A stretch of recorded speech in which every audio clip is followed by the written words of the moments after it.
युवा राजद के प्रदेश महासचिव और अभी आप लोगों को सोशल मीडिया पर बखान दे रहे भाई मुकेश यादव जी, आप सबके और पूर्वी चंपारण मधुबन के शानदार और जानदार मृदुभाषी कर्मठ जिलाध्यक्ष आदरणीय नूर आलम खान साहब, यहाँ वीआईपी के बैठे हुए हैं नेता कामेश्वर साहनी जी, कांग्रेस के हैं ध्यानचंद यादव जी, छात्र राजद के जिला अध्यक्ष राकेश जी हैं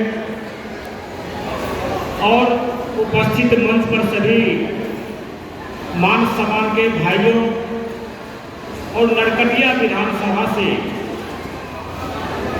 यहाँ उपस्थित सभी मजबूत पार्टी के साथीगण, माता और बहनों, थोड़ा सा आप लोग हल्ला नहीं करिएगा, अपने में बात नहीं करिएगा, तो हमारी बात को आप बहुत बढ़िया से सुनिएगा। आप जानिए कि पूरे बिहार के 243 विधानसभा में, पूरे बिहार के 243 विधानसभा में सामाजिक न्याय परिचर्चा होना है और इसी क्रम में 5 तारीख से लेकर 15 तारीख तक हर विधानसभा में परिचर्चा होना है, जिसके लिए 24 टीम का गठन किया गया है और 10 दिनों में इस कार्यक्रम को खत्म कर देना है विधानसभा में। तो 24 टीम है, आज 24 विधानसभा में राजद का यह प्रशिक्षण, विधानसभा में प्रशिक्षण कार्यक्रम हो रहा होगा और उसी के चलते आज आपके नरकटिया विधानसभा में, जहां आपके इतने लोकप्रिय विधायक समीर साहब हैं, उनके विधानसभा में आज यह प्रशिक्षण का कार्यक्रम हो रहा है। यह आम सभा नहीं है, यहाँ हमको जोरदार भाषण देना है, आपको ये कर देंगे, वो कर देंगे, उधार देंगे, पछाड़ देंगे। आज विशुद्ध रूप से प्रशिक्षण है। हम जो अपने वर्कर को खड़ा किया है, हमारा जो पार्टी का वर्कर है, जो चुनाव में हमारे बूथ पर लड़ते हैं, लड़ते हैं, मरते हैं, करते हैं, उनको प्रशिक्षित करने के लिए आदरणीय नेता लालू प्रसाद यादव जी और आदरणीय नेता प्रतिपक्ष तेजस्वी यादव जी ने एक टीम बना करके हर विधानसभा चुनाव में भेजा है। ये इसका मुख्य बात है, इसको गौर से समझिए। हम समझते हमारे तीनों प्रखंड अध्यक्ष जी, सीताराम बाबू, ध्रुव जी और सरदार से आप इस बात को गंभीरता से सुन रहे होंगे। आप जानिए 3 ब्लॉक है और 38 को पंचायत है, ये देख लीजिए आप, और 295 बूथ है। अब प्रखंड जो 3 है, 31 सदस्य उसका कमेटी है, तो मोटा मोटी 30 या 90 लोग वो हो गए। 38 को आपका पंचायत अध्यक्ष हो गया, उसको जोड़ लीजिए। 295 बूथ अध्यक्ष हो गया, उसको जोड़ लीजिए।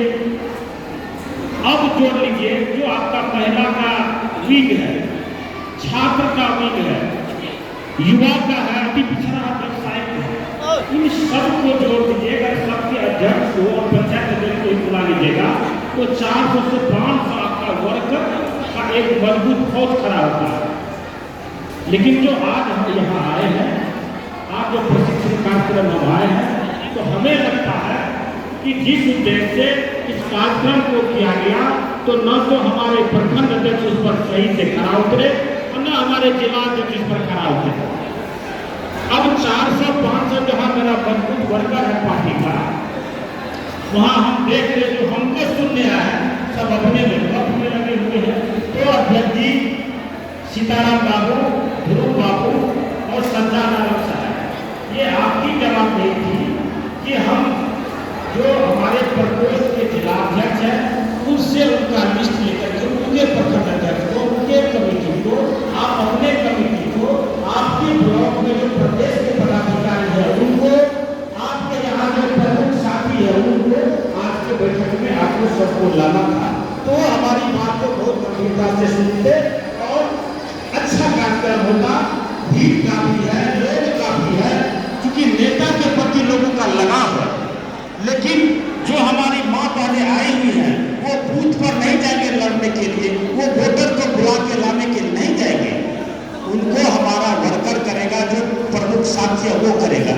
इस कार्यक्रम को करना था। तो खैर हम समझते हैं नूर आलम खान साहब जो हमारे जिला अध्यक्ष हैं, अगले विधानसभा के कार्यक्रम में इसको ख्याल रखेंगे और अगला कार्यक्रम होगा। तो मैं आया था आज आप लोगों को विधानसभा में, अभी जब हम रास्ते में आ रहे थे तो पता किए कि हमारे आदरणीय विधायक कितना वोटों से चुना गया। तो ये आप लोगों का ताकत है, नरकटिया विधानसभा के जनता का आशीर्वाद है कि आपने समीम साहब को 30,000 से अधिक वोटों से चुनाव जीता है और लालू यादव को एक सीट उनके झोले में तेजस्वी यादव को देने का काम। तो आप मेहनत के तब आप चुनाव को जीते। मैं ठीक कर रहा हूँ, किस तरह से चुनाव जीते ना, ठीक मैं बोल रहा हूँ। तो लेकिन और हम अधिक चुनाव कैसे जीतेंगे? 40,000 का हम लीड कैसे लेंगे? इसके लिए हमको और मेहनत करने की जरूरत है। तो आज का जो हमारा विषय है वह है चुनावी प्रबंधन।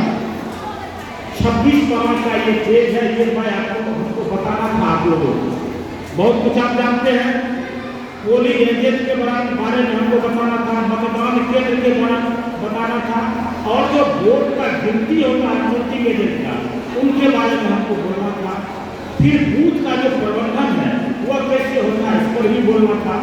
चुनावी प्रचार प्रसार, आपसी सहयोग, समर्थन, संवाद और समन्वय, ये विषय था आज का जो हम आपके बीच में आए थे। जो आदरणीय नेता तेजस्वी यादव का जो सोच था कि हम विधानसभा में अपने वर्कर को प्रशिक्षित करेंगे, इन विषयों पर हमको बोलना। अब अंदाज आप जानते हैं कि जो ये अभी जो इस देश में सरकार चल रही है और इस राज्य में जो ये सरकार चल रही है, इसको अपलोड करते हैं डबल इंजन की सरकार, और उनके भी जो नेता है बोलते हैं डबल इंजन की सरकार। और यह भी आप सुनते हैं वह लोग बोलता है, हमारे जो विरोधी है, जो सत्ता सरकार में है, वो बोलते हैं कि मोदी है तो मुमकिन है। इस मुमकिन को हम लोग कैसे खत्म करेंगे, उनकी बातों को कैसे हम ताना देंगे, उनको चुनाव में हम कैसे नष्ट करेंगे, तो इसके लिए हम लोगों को सबसे पहले बूथ के अंदर जो है BLA 1 जो है बूथ एजेंट जो बनाते हैं, उस पर हम लोग को फोकस करना है। अच्छा, जो जा रही है उनके एजेंट होता है जो आपका नाम का चिन्हित करता है। आप सब जानते हुए कि मंच पर भी बैठे लोग इसको जानते होंगे। और एक उसके बदले में रिलीवर होता है जो वो चले गया 5 मिनट के लिए या पानी पीने के लिए, चाय पीने के लिए, तो उसके बदला में दूसरा एजेंट वो बैठता है। तो प्रमुखता हम लोग को यह देना है चुनाव में कि हमारा 2 एजेंट जो बने वो मजबूत बने, हमारी बात को, हमारे वोट को गड़बड़ नहीं होने दें। तो ये एक काम करना है। यह भी जानते हैं एक समय में पंचायतों में जाते हुए था तो वहाँ के स्थानीय लोग, विरोधी दल के जो लोग होते होंगे, कहते होंगे इस वार्ड में इसका नाम नहीं है, यह एजेंट नहीं हो सकता है। तो उसको भी गाइडलाइन में चिन्हित कर दिया है कि कौन एजेंट हो सकता है, कौन एजेंट नहीं हो सकता है। तो जो सरकारी कर्मी है वह नहीं होगा। विधानसभा में कहीं के भी लोग हैं, किसी भी बूथ पर जाएंगे तो विधानसभा के लोग होंगे, सरकारी कर्मी नहीं होंगे, डीलर वगैरह नहीं होंगे। जो सरकारी जिसको वेतन मिलता है वो एजेंट नहीं बनेगा, बाकी सारे लोग एजेंट हो सकता है। तो ये एजेंट हो सकता है, ये जान लीजिए। और मेयर नहीं हो सकता है, वगैरह वगैरह जो है, नगर निगम के अध्यक्ष नहीं हो सकता, ये सब आपका एजेंट नहीं हो सकता, बाकी हम लोग हो सकते हैं। अब इलेक्शन एजेंट बनता कैसे है, एजेंट बनता कैसे है? तो निर्वाचन आयोग का 10 नंबर फॉर्म है, वो आप जानते हुएगा, जो आपके इलेक्शन एजेंट होते हैं, जो प्रत्याशी होते हैं, वो साइन करके देंगे, तब जाकर के आप बूथ का एजेंट बनेगा। फॉर्म नंबर 10 होता है। इसको लेकर के आपको जाना है, तब जाकर के आप एजेंट बनिएगा और आप वहाँ पर आपको निर्वाचन रिटर्निंग अफसर के द्वारा दिया जाएगा पर्ची, उस पर्ची को लेकर के आप वहाँ बैठेंगे और जो सही वोटर है उसको चिन्हित करेंगे और आप उसको वोट कराएंगे।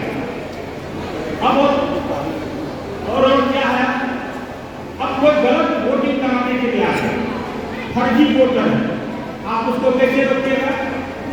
तो गाइडलाइन ये है कि आप 2 रुपया का सिक्का जब भी आप बूथ पर जाए एजेंट बनने के लिए तो अपने पास 5-6 को 10 को 2 रुपये का सिक्का जरूर साथ में रखें।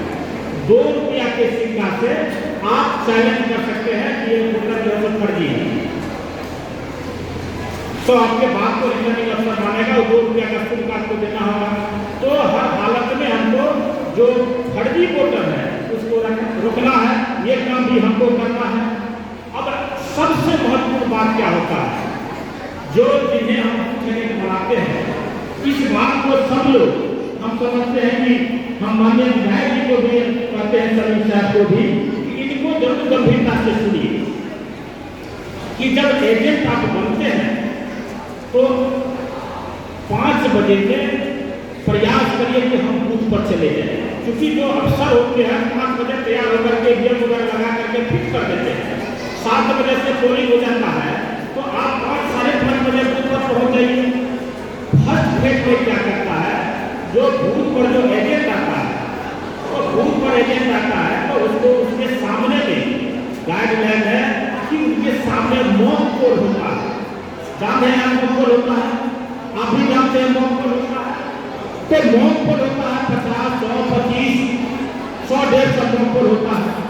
अगर हमारे एजेंट टाइम पर हम अगर वहां नहीं पहुंचे तो अभी तो देख रहे हैं 2 विचारधारा की लड़ाई है, आधा दल हमारे तरफ है, आधा दल उसके तरफ है।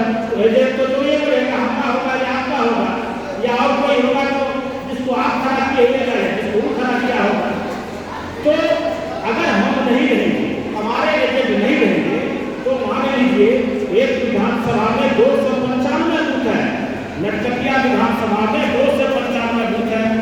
अगर हमारे एजेंट उस बूथ पर टाइम पर नहीं हो जाते हैं, अगर मान लीजिए 50 से 50 अगर वोट अगर मॉक पोल में करा लिए उसको हम डिलीट नहीं करा सके, तो अंदाजा करें 295 पर कितना वोट हो जाएगा?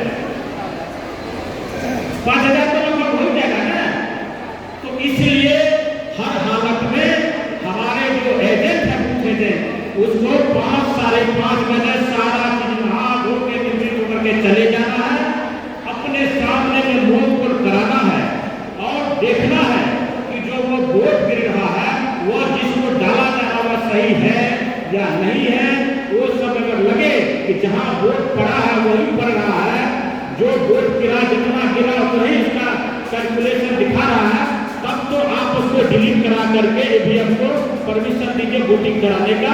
तो ये सबसे महत्वपूर्ण बात हमारा और आपका है, इसको गंभीरता से सोचना है। नहीं तो आप जानते हैं कि राजद की सरकार 2020 में हमारी बन गई थी, लेकिन हमारा 15 से 20 सीट ऐसा था जहां हम 15 वोट से हारे, जहां हम 25 वोट से हारे, जहां हम 100 वोट से हारे, जहां 200 वोट से हारे, जहां 500 वोट से हारे, 700 वोट से हारे। अगर हमारे वर्कर सजग होते तो आज हम बिहार में तेजस्वी यादव की 2020 में सरकार होता, लेकिन उसमें हम पीछे रह गए। लेकिन अब मौका है, 2 महीना के ठंडा का हम चुनाव में जाएंगे, अक्टूबर में आप वोटिंग करने जाइएगा, नवंबर में सरकार बन जाएगी, नया सरकार 25 का। लेकिन सबके मन में है, हमारे माँ बहन भाई बंधु सब चाहते हैं कि सरकार को बदलना है, लेकिन बदलेगा तब जब सीताराम प्रसाद यादव जी, ध्रुव भगत जी और सज्जाद साहब संगठन को मजबूत करेंगे, तब बदलेगा। अगर संगठन ही नहीं बदलेगा, नहीं मजबूत होगा, सिपाही सेना ही मेरा मजबूत नहीं होगा, तो हम कैसे पछाड़ पाएंगे डबल इंजन की सरकार को, जिसके पास देश का अमूल्य संपत्ति है, जिसके पास ईडी है, सीबीआई है, इनकम टैक्स है और चुनाव आयोग को भी प्रभावित करता है। कैसे पछाड़िएगा उसको? हम पछाड़ेंगे सभी साथ जब हमारे पास ऐसे योद्धा होंगे जो बूथ पर रहेंगे। जो हमारा 15 सदस्य बूथ कमेटी है, उसमें जो हमारे 2 सदस्य रहेंगे, जो 13 बचेंगे, जो हमारे बुलाएंगे वोट कमल जी की सरकार को पछाड़ेंगे। तो ये इस बात को महत्वपूर्ण है। 22 परिणाम आप लोग सुनिएगा नहीं, लेकिन जो मुख्य बातें हैं मैं आपको शेयर करना चाहता हूँ कि आप इसको कैसे जीतिएगा चुनाव में, क्योंकि यह प्रशिक्षण शिविर है। ये 8 घंटा 10 घंटा चलता प्रशिक्षण शिविर, लेकिन आपको हम लोग को आए हुआ 1 घंटा भी नहीं हुआ, आप लोग इधर उधर करने लगे।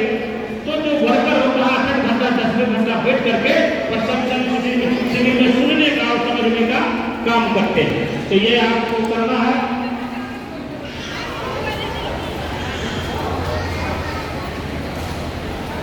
ईवीएम से करना तो बताया, बता दिया संक्षिप्त में ही आपको। जो हमारे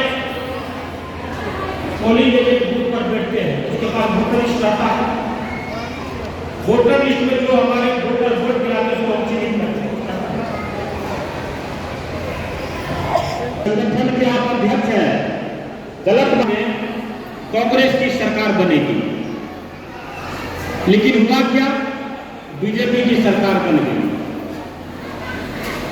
और चूंकि कुछ ही दिन पहले लोकसभा का चुनाव हुआ था, तो लोकसभा में बड़े पैमाने पर लोगों ने कांग्रेस को वोट दिया और 4 महीना के बाद वो सब बीजेपी को वोट कर दिया। कैसे हो गया? तो कांग्रेस के जो लोग हैं, नेता है, इसके तहकीकात में गए और आप जानिए कि 38 लाख वोट जो लोकसभा चुनाव में नहीं थे, 4 महीना में ही 5 महीना में विधानसभा में 38 लाख वोट बढ़ गया। भाई वोट कहां से बढ़ गया? और भारत निर्वाचन आयोग से विपक्ष के नेता आदरणीय राहुल गांधी जी ने उनसे मांगा कि ये जो 38 लाख वोटर बढ़ा है उसका हमें बजाते आवासीय प्रूफ के साथ हमको वोटर लिस्ट का कॉपी दीजिए। आज तक भारत निर्वाचन आयोग उसको यह हस्तगत नहीं कराया है।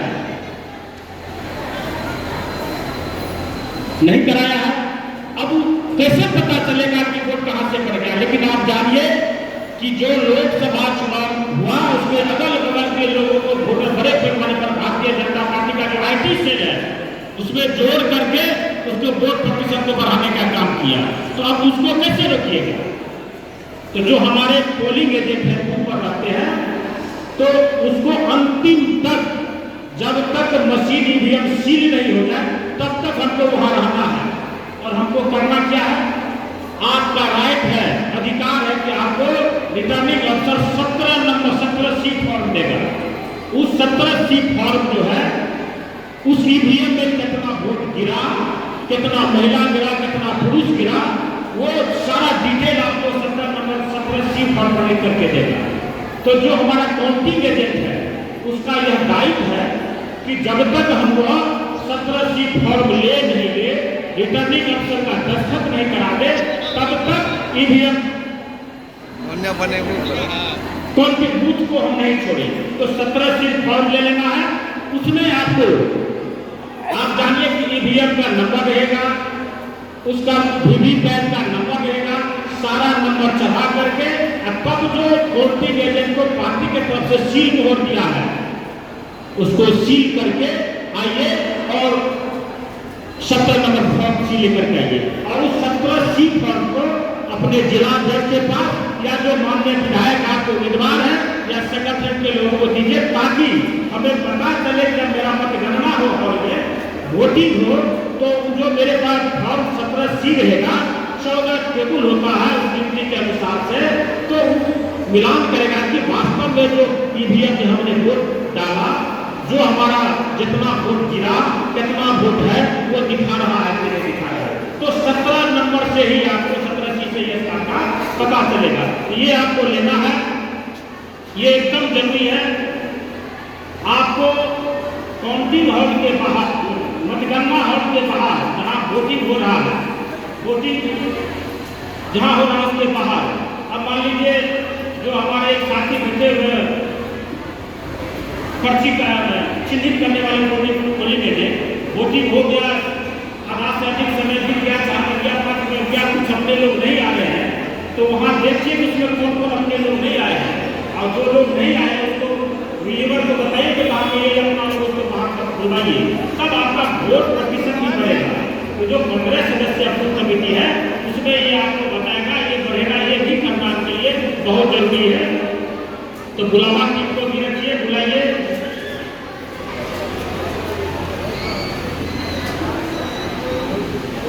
जब आप काउंटिंग में जाते हैं, जब हमारे उम्मीदवार जीतने लगते हैं, तो अब मैंने देखे कि हम जीतने सुनने के सारे एजेंट काउंटिंग एजेंट बाहर निकल जाते हैं, जो जीत के लिए तरह निकल के लिए भागे। ये नहीं करना है। आप जानते हैं कि जापान सबसे टेक्नोलॉजी के मामले में आगे है। अमेरिका इतना हर टेक्नोलॉजी को यूज करता है, लेकिन वो ईवीएम पर भरोसा नहीं करता। हमारे निकल लगातार ईवीएम का विरोध कर रहा है। सारे विपक्षी कह रहा है कि आप बैलेट से चुनाव करा लो, ईवीएम को हटाओ, लेकिन वो मान नहीं रहा। भारत निर्वाचन आयोग भी जो है वो भी मानने के लिए तैयार नहीं कर रहा कि ईवीएम हैक नहीं हो सकता है। तो मेरा इस पर कहना है कि ठीक है, अब तो जो संवैधानिक व्यवस्था है, संवैधानिक संस्था है, वो जो कराएगा हमें उस अनुसार चलना, उसी में अपनी मजबूती दिखाना। हम मजबूती कैसे दिखाएंगे? तो मजबूती ऐसे दिखाएंगे कि मतगणना परिणाम के अंतिम क्षण तक हमें बूथ पर काउंटिंग हॉल में डटे रहना है। हमारे पास जो 17 सीट फॉर्म है उसके मिलान करते रहना, AR टेबल पर निगरानी करते रहता है और 14 टेबल पर दराज में रहता है, तो उसको भी चेक करते रहना है। और सबसे बड़ी बात है कि अगर आपको लगता है कि वोटिंग में जो 17 नंबर सीट फॉर्म में है और ईवीएम के मैच में गड़बड़ी है, तो आपको तुरंत आरोप करना है, आपको तुरंत शिकायत करना है कि ये गलत है, इसको रोकिए, इस ईवीएम का आपको वोटिंग नहीं कराना। ये भी आपको काम करना है। और उसके बाद आपको वीवीपैट में जो हम वोटिंग करते हैं ईवीएम मशीन में, तो उसका पर्ची हम किसको वोट के पर्ची करके वीवीपैट में जाता है। तो हुआ जो भाई सारा वीवीपैट जांच होना चाहिए, लेकिन भारत निर्वाचन आयोग कहा कि इससे बहुत समय लगेगा, तो हुआ रेंडमली हम जांच करेंगे। तो रेंडमली आपको बुलाएगा, जांच करिए, 5 को 10 को 20 को वीवीपैट को गुलाम करना है। तो आपको देखना है कि जो वीवीपैट में पर्ची गिरा है, वो जितने हमारे उम्मीदवार को वोट गिरा है उतना वीवीपैट हमारे पर्ची है कि नहीं वीवीपैट में, या जो विपक्षी का वोट है वो वीवीपैट और ईवीएम के मत से मिलान करता है कि नहीं करता है, तब आपको सही और गलत का पता चलेगा।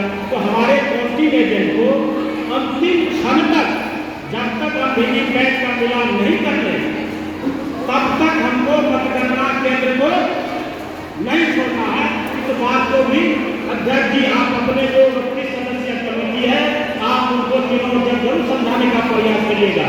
इस बात को तभी आप उसको चोरी पकड़ सकते हैं, नहीं तो हार गए जीत के जो अपना मामला है करते रहना है। ये कर लीजिए आप।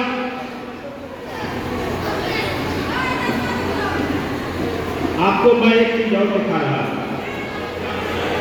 26 पेज को आप सुनने के लिए तैयार नहीं है। अब आप एक बात देख लीजिए, जब ईवीएम सील होता है तो आप वो लोग जो भी इसमें से एजेंट कौन सा बने हैं वोटिंग के समय में, आप उठाइए जो बने हैं, तो आप लोग बने हैं, उसमें एक हरा सील भी लगता है, एक गुलाबी सील भी होता है और एक ईवीएम का भी सील होता है, जिस पर आप मोहर मारते हैं अल्लाह लगा करके। तो ये देख लीजिए आप, यही ईवीएम का नमूना है। इसमें देखिए यहाँ जो है हरे कागज का पट्टी लगा रहता है, जिसका परिणाम आपको बताता है। यहाँ गुलाबी रंग का रहता है सील पर, और एक आता है आपको जो ईवीएम का सील होता है, जिस पर आप लाल लगाते हैं, मारते हैं, अपना जो पार्टी का निशान होता है उसको मारते हैं। तो जब आपके टेबल मतगणना टेबल पर आवे, तो जो हमारे वहाँ काउंसिल एजेंट रहेंगे उसको देखना चाहिए कि हरा वाला जो है परिणाम वाला जो सील है वह तो मेरा सुरक्षित है कि नहीं है, हमने जो लाभ पर अपना मुहर लगाया वो है कि नहीं है, ये भी हमारा जांच करना ये बहुत जरूरी है। इसको देखते रहना है।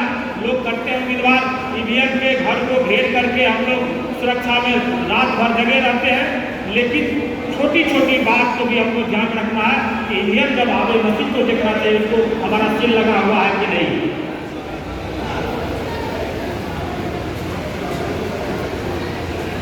चलिए अब अंतिम आपको कुछ बात बता रहे हैं। अभी हमारे जिला अध्यक्ष जी को हर जिला से भारत निर्वाचन आयोग दिल्ली बुलाया था मीटिंग करने के लिए, प्रशिक्षण देने के लिए। जो प्रशिक्षण के लिए पार्टी आपको हमको नरकटिया विधानसभा भेजा है, जो लोग मान लीजिए कुछ लोगों को नहीं चाह रहे समझने के लिए, उस जिला अध्यक्ष को बुलाया दिल्ली और बहुत बढ़िया व्यवस्था से सारे पूरे बिहार में, पूरे देश में राजनीतिक दल के प्रतिनिधि को बनाया, PLA 1 करके उनको प्रशिक्षित किया। ध्यान दीजिएगा थोड़ा सा। और अब राज्य में भी राज्य निर्वाचन आयोग भी जो आपके PLA 1 बचा हुआ विधानसभा का है, ब्लॉक का है, उनका भी प्रशिक्षण होगा आपको पटना में। अगर बना होगा बूथ लेवल तो जाइएगा। अब है क्या, चुनाव आयोग सारा भार जो है राजनीतिक दल के कंधा पर दे रहा है कि हमने आपको प्रशिक्षित कर दिया। हमारा जो काम था कि आपको फॉर्म 17C लेना है, आपको अपना सील लगाना है, आप जो बाहर में आप पर्ची काटते हैं वहां पे आपको परमिशन लेना है। सारा पूरा इसमें 22 पेज में ये चुनावी प्रबंधन में लिखा हुआ है, ये आपको बता दिया है। अब आप नहीं करते हैं, ये दोष आपका है, तो अपना पर से भार उतार दिया है और आप पर ये भार छोड़ दिया है। तो निवेदन है नरकटिया विधानसभा के सभी मान सम्मान के साथियों से कि आप सबसे करवत प्रार्थना है कि आप निश्चित रूप से चुनाव का मूल मंत्र है बूथ जीतो चुनाव जीतो, चाहे बूथ जीतो चुनाव जीतो। अगर आपने बूथ जीत लिया तो आपको कोई बात चुनाव जीतने से नहीं हो सकता है। इसलिए ये बूथ का प्रबंधन है। बूथ प्रबंधन आपका जितना मजबूत होगा, अभी आप बना दिए 15 सदस्य बूथ कमेटी, अब उसमें से कौन है कौन नहीं है, मेहनत किए हैं नहीं किए हैं, तो जो बना है वही नहीं रहेगा। जब वोटरवा लिस्ट बांटने का समय आता है तो किसको देना है, इन्हें फलवा को दे दीजिए, फलवा को दे दीजिए, तो आपका कमेटी तो काम नहीं किया। तो इस सब पर भी आपको ध्यान देना है। और चूंकि आप जानते हैं कि हमारे जो विरोधी हैं डायरेक्ट सीधे लालू यादव पर हमला करते हैं। वो जो 90 से लेकर 2005 तक के जो उनका कार्यकाल रहा है, जिसमें उन्होंने वंचितों को, गरीबों को, अल्पसंख्यकों को अधिकार देने का काम किया, बोली देने का काम किया, सम्मान देने का काम किया और बढ़ाने का काम किया। आज उन्हीं 15 साल के बाद हम रखते हैं। 15 साल में उन्होंने जो किया, बेटी हत्या हो रहा है, बलात्कार हो रहा है, मर्डर हो रहा है, उस पर बात नहीं कर रहा है। हम आपके साथियों से, जो राजद के प्रमुख साथी है, गठबंधन के साथी है, उनसे निवेदन है कि जो उनका जो है कि आप बोलिए 20 वर्ष में 60 लाख से ज्यादा हत्या हो चुका है, इस पर आप नहीं बोलिएगा तो कैसे काम चलेगा। डेली हत्या होगा, अगल में बगल में, यहाँ वहाँ भ्रष्टाचार, सीओ वीडियो दरोगा चाहिए, बिना पैसा का कुछ भी नहीं होगा। तो ये भी आपको बोलना है। या जब तक नहीं बोलिएगा तो उसके मनोबल को आप कैसे तोड़िएगा।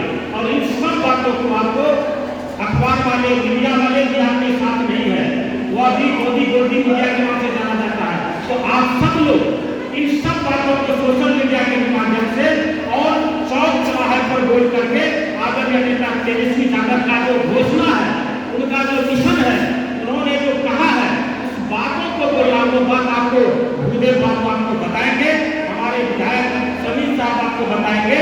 लेकिन इस बात को भी बोलिएगा, जब तक अच्छा है क्या नहीं बोलिएगा, अपने नेता का अच्छाई नहीं बोलिएगा, तब तक आप उसे स्पष्ट नहीं कर सकेगा क्योंकि उसके पास सारा संसाधन है।